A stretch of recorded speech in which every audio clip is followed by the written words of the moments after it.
Imagine your awesome success. That's why it seems so scary. Because goals don't have required causes and systems and practices of successful people. Success isn't magic. It's generally a product of being a good system evaluated until love finds you. Unfortunately, schools barely have the resources to teach basic coursework. Students are on their own to figure out the best systems for success. The children of successful people probably learn by observation and parental coaching. But most people are not afford to highly successful parents. The average kid spends almost no time on highly successful people, and certainly not during the workday when those successful people are applying their methods. The young are intentionally insulated from the adult world of work. When I speak to young people on the topic of success, as I often do, I tell them there's a formula for it. You can manipulate your odds of success by how you choose to fill out the variables in the formula. The formula, roughly speaking, is that every skill you acquire doubles your odds of success. Notice I didn't say anything about the level of proficiency you need to achieve for each skill. I didn't mention anything about excellence or being world class. The idea is that you can raise your market value by being very good, not extraordinary, and more than one skill. Success-wise, you're better off being good at two complementary skills than being excellent at one. I'm ignoring the outlier possibility that you might be one of the best performers in the world in some skill or another. Okay, 어묵이 아파요. right. I have a minus that's have a resume. Okay, they can obviously be valuable too, but realistically, when I say it's a skill, you acquire both of your odds of success and certain qualification. Obviously, some skills are more valuable than others, but if you think of each skill in terms of doubling your chance of success, okay. And what's there, your actions more effectively than if you receive the benefit of learning a new skill with a lesson in rounding.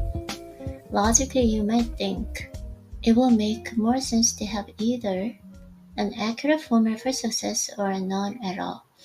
But that's not how our brains are wired. Sometimes an entirely inaccurate formula is a handy way to move you in the right direction if it offers the benefit of simplicity. I realize that's not obvious point, so allow me to give you an example. In writing resume, a handy trick you will learn from experts is to ask yourself if there are any words in your first draft that you would be willing to remove for $100 each. Here's a simple formula. When you apply the formula to your resume, you surprise yourself by how well the formula helps you run your writing to its own essential form. Okay? That's not good. I don't know recognition. Voice update. Nothing happiness only goes happiness. The only reasonable goal in life is maximizing your total lifetime experience in something called happiness. It might sound selfish, but it's not. A normal person needs to treat others well and to enjoy life. For the sake of our argument, let's assume you're knowledge. If you want to boost your happiness, you have to understand what happiness is and how it works. You might think the science of happiness is very obvious, but it's not. Happiness, like gardening or me, seems simple. Let's Let's start by defining happiness and agreeing on what causes it. My definition of happiness is that it's a feeling you get when your body chemistry produces unpleasant sensation in your mind. The definition is compatible with the sense of happiness. It's attempting to imagine happiness as a state of mind caused by whatever is happening in your life. By their way of thinking, we are largely victim of cold world that sometimes rewards in a good work and sometimes it punishes us for no reason. That's a helpless worldview, and they can blind you to simple system done for being happier. Science has done a good job in recent years in demonstrating that happiness isn't as dependent on your circumstances as you might think. And you know, from your own experience in life, some people seem to be happy no matter what is going on in their lives, while others can't find happiness no matter how.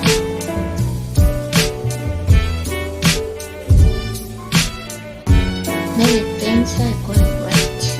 You're all born with a limited range of happiness, and the circumstances of life can only serve us and are random within the range. The good news is that anyone who has experienced happiness probably has the capacity to spend more time at the top of his or her personal range and less time near the bottom. In my case, my baseline is in a balance between happy and unhappy, so staying near the top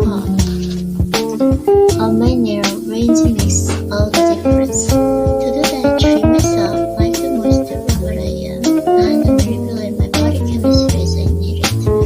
I also try to improve my situation and circumstances wherever I can, but I see that as a 20% of solution.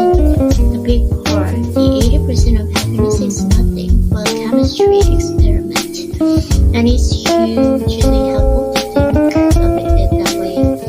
You can't always quickly fix whatever is wrong in your environment, and you can prevent negative thoughts from swiftly into your head.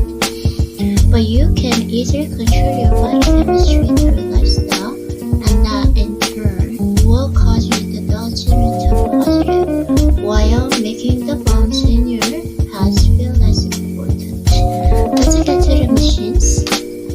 Let's get to the mechanics of manipulating your body chemistry. Obviously, your doctor can give you a pill to change your mood.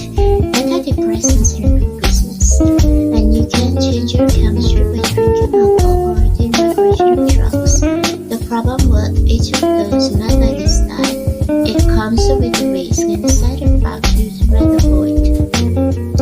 I advocate a more natural approach. For starters, and I think the biggest truth of manipulating your happiness chemistry is being able to do what you want and when you want. I'm contrasting that with a more common situation in which you might be able to do all the things you want, but you can't up until them when you want.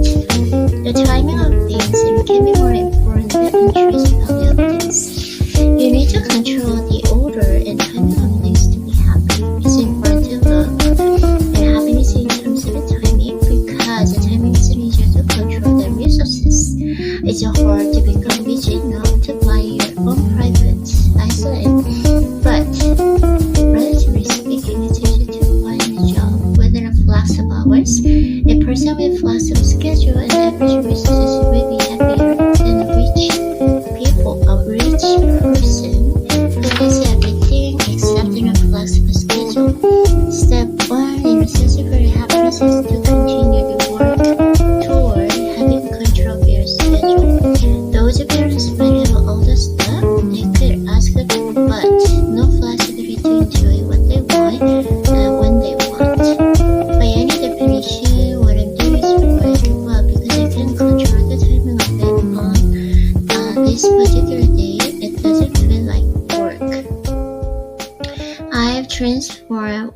find the pleasure simply by having control over when I do it. In your personal life, in your career, consider schedule flexibility when making any big decision. Realistically, just remember to keep your eye out for ways to maximize your schedule freedom in the long term.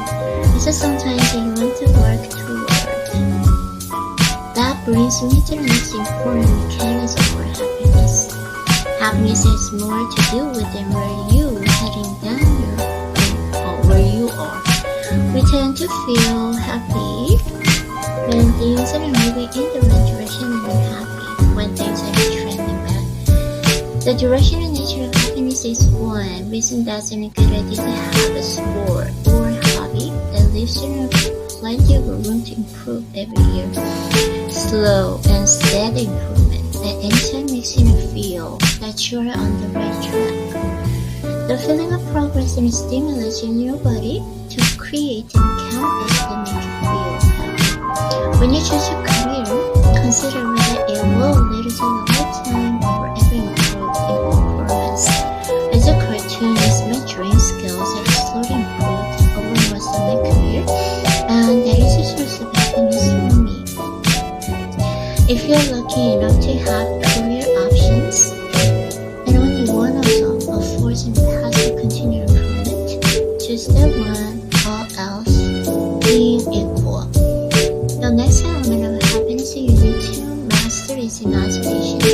I wrote about this in the context of using your energy, which is closely related to happiness, but it bears repeating in this chapter.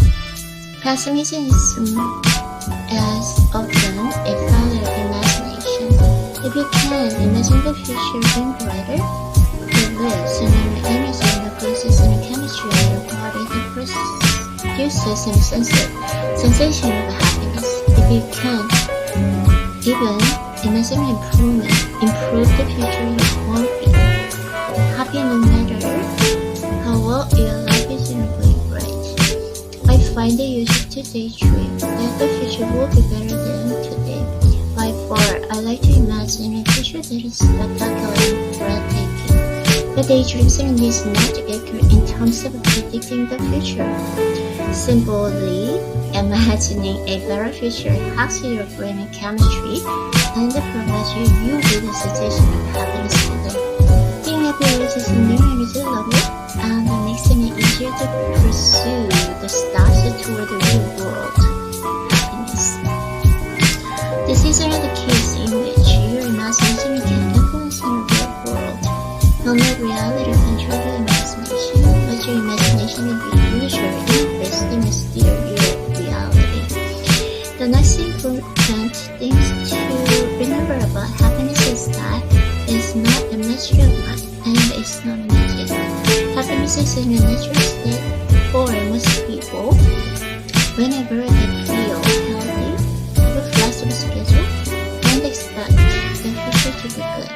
I exercise and I have a healthy reward snack, and now I'm thoroughly happy, even though I'm working at the writing and tweaking this chapter. Taking care of my body always influences my happiness more than whatever task I'm involved in. That's an important point because normally when you feel unhappy, you blame your mood on whatever the environment is serving up to you. Okay.